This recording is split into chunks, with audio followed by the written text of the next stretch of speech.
The barges that tie up in Coenties Slip for the winter are the homes of the aristocracy of New York's Canalers colony. There are about 250 canal boats bunched side by side in the Erie Basin, patiently awaiting the idea of spring, whereas there are barely 100 in Coenties Slip.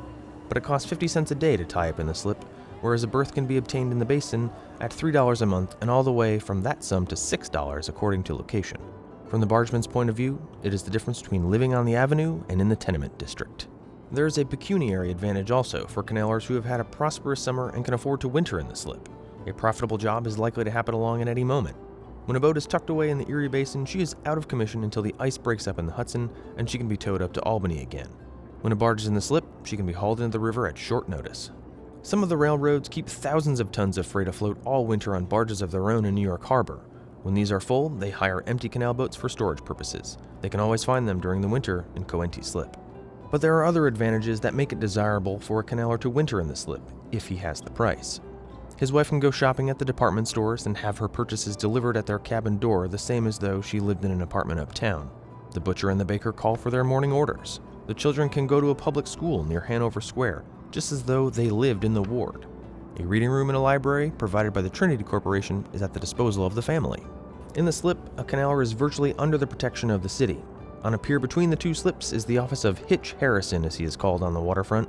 Hitch is the city dockmaster. In the domain of the canalers, he is literally monarch of all he surveys.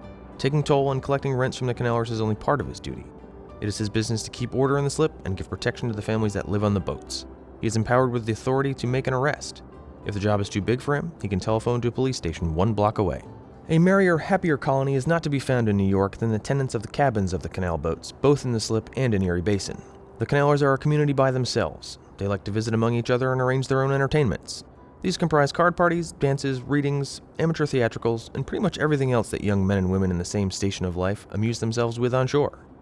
Monday is wash day for canalers, the same as it is with most city dwellers in homes of brick and mortar. Go down there in the early afternoon when the women are on deck hanging out their clothes, and hear the way they chide one another.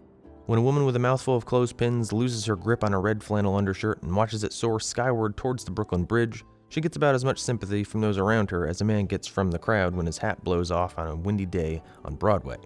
In the early evening, when the work is done and the lamps are lit in the little cabins, the canalers go visiting around the boats for tea and gossip. The tiniest and tidiest homes in New York are these cabins of the canalers. The largest of them is not more than 18 by 25 feet and 15 feet from floor to ceiling. It is divided into 2 rooms, a kitchen with a number 8 cooking range in it, and a general living room that comprises all the essentials except bath and wash tubs of a Harlem flat. When a canaler wants a bath, and he seldom does, except in the summer, he goes overboard for it. When his wife washes clothes, she puts tubs into the empty hold and preserves the spotless appearance of her living apartments. There, everything is literally ship-shape, and the economy of space is reduced to an exact science. When the wife of a canaler shows you her home, there is a suspicion of sleight of hand. She slides a panel under a bunk and reveals her china closet, draws back a portiere, and you behold a bed where you would least expect to find one. She folds a screen and converts it into a dining table, pulls a knob, and a writing desk drops out of the side of the barge. She lets down a partition, and a bunk that at first glance seems scarcely big enough to hold a schoolboy expands into a roomy double bed. By the simple manipulation of portieres, the wife of a canaler will show you her sitting room, parlor, library, and bedroom, and you scarcely have to move from your chair. A man and his wife and 4 children live in one of these tiny floating apartments the year round, and it never occurs to them that they are crowded for room. A reporter for the New York Times talked with one woman who was born on a canal boat and who has never had a home, except on board one of them for 33 years. 2 distinct sets of canalers winter in New York Harbor. While friendly enough in a business way, they do not have much to do with each other socially.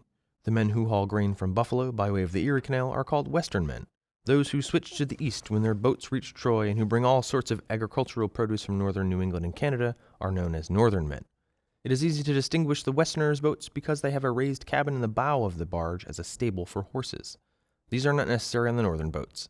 A Western man has to carry his 3 horses up and down the Hudson to Albany 5 or 6 times during the summer in order to have the use of them while walking, as he terms it, from Albany to Buffalo. When he comes here for the winter, he loans the horses to some farmer for their winter's keep. The northern men are not thus bothered. They have an association, with headquarters at Troy, that supplies them with horses. In a French-Canadian family, wintering among the northerners is a coy maiden called Clarette, plump, pretty, and piquant. In the bunch of westerns is a bargeman from Whitehall, New York, named Joe. He is hardworking, thrifty, and in every way an exemplary young man. He has a fine new barge that costs $5,000. The mamas and maidens among the Canalers regard Joe with favor. Soon after he made fast in New York for the winter, he disappeared from the haunts of the evening lamp. He was no longer available for pinochle or bridge whist. A Western maiden watched him. "What are you doing over there on the Northern's boats?" she inquired. "If anybody asks you that question," retorted Joe, "just tell them you don't know." But now everybody knows, for the engagement was announced at Mrs. Kellogg's ball. When Clarette goes up the river in the spring, she will be on a boat that turns to the west instead of to the east at the parting of the ways near Troy.